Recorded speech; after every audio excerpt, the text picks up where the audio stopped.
আর মাত্র ২ সপ্তাহের মতো সময় বাকি আছে আইসিসি চ্যাম্পিয়ন্স ট্রফি মাঠে গড়ানোর। ৫০ ওভারের আইসিসির এই বৈশ্বিক ইভেন্টে বাংলাদেশ দল যাত্রা শুরু করবে ২০ ফেব্রুয়ারি থেকে। এদিকে চ্যাম্পিয়ন্স ট্রফিকে সামনে রেখে আম্পায়ারদের তালিকা প্রকাশ করেছে আইসিসি, যেখানে জায়গা পেয়েছেন বাংলাদেশের শরফুদ্দৌলা ইবনে শহীদ সৈকত। প্রথমবারের মতো আইসিসি চ্যাম্পিয়ন্স ট্রফিতে জায়গা পেয়েছেন বাংলাদেশের এই এলিট আম্পায়ার। বুধবার চ্যাম্পিয়ন্স ট্রফির ম্যাচ পরিচালনার জন্য ১৫ জন আম্পায়ারের নাম প্রকাশ করেছে আইসিসি। এর মধ্যে ১২ জন অনফিল্ড আম্পায়ার, বাকি ৩ জন ম্যাচ রেফারির দায়িত্ব পালন করবেন।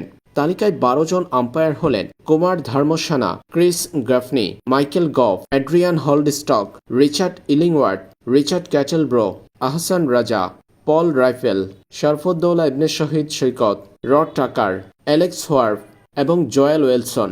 এবারের চ্যাম্পিয়ন্স ট্রফিতে ভারতের কোনো আম্পায়ার রাখেনি আইসিসি।